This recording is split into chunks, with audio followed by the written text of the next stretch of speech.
আমার আওয়ামী লীগের লোকজন কোনো তালিকায় থাকবে না, পরিষ্কার উনি বলেছিলেন এবং রিপোর্টটাকে ছিঁড়ে ফেলেছিলেন, পাক মেরে ফেলেছিলেন এবং ওনাকে এই কারণে আয়নাঘরে 5 বছর আটকে রেখেছিলেন।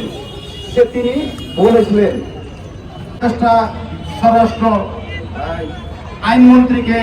আইনকে বলতে চাই যে এগুলা আপনারা দেখেন, বিবেচনা করেন, আমাদের বিদ্যার পরিবারগুলোকে আপনারা নির্যাতন করবেন না। এখন সময় হচ্ছে, আপনারা বলছেন দেশের জন্য সংস্কার করছি, যদি আমরা এই বিচার যদি না পাই তাহলে বাংলাদেশের জন্য কি সংস্কার করলেন? আপনাদের কাছে প্রশ্ন আমার।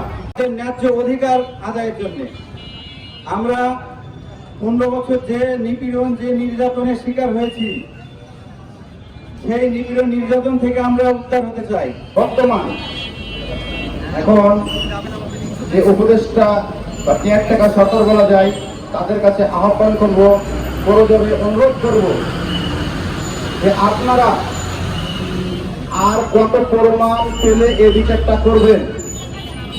আমাদের হাজার পার হয়ে গেছে প্রমাণে। আমাদের সেনাবাহিনী যারা শহীদ হয়েছেন, অফিসারগুলো, তাদের পরিবার বলেছে যে এটা বিদ্রোহ না, পরিকল্পিত হত্যাকাণ্ড। এবং আরেকজন মেজরের কথা আমি বলবো, সুবাইল খান, তাকে এই রিপোর্ট করার জন্যে তিনি মিডিয়াতে বলেছিলেন, তিনি সাংবাদিক সম্মেলনে আসছিলেন, তিনি পরিষ্কার বলেছেন যখন এই রিপোর্ট তৈরি করে তখন মাননীয় প্রধানমন্ত্রী সাবেক খুনি হাসিনা তার কাছে গেছিল এই রিপোর্ট নিয়ে।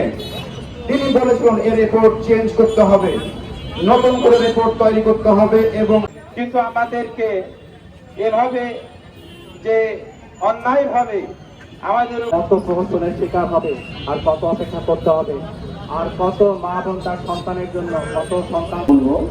এবং আমাদের যে ঘটনাগুলো ঘটে গেছে এগুলো নিয়ে আলোচনা মিডিয়ার সদস্য এবং মিডিয়ার সদস্যের বয়স হয়নি, তাকে বাধ্যতামূলক তাকে চাকরি, এটা বিদ্রোহ বলেছিল, কিন্তু এটা বিদ্রোহ না, এটা একটা আমাদের বাচ্চাকে ভালো একটা প্রতিষ্ঠানে পড়াশোনা করতে পারি না। একটু কাজলেন সামনে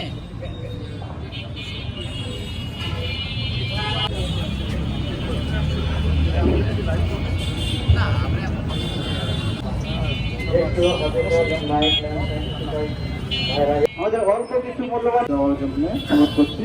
আমাদের মূল সারাংশ যে একটি কথা বলে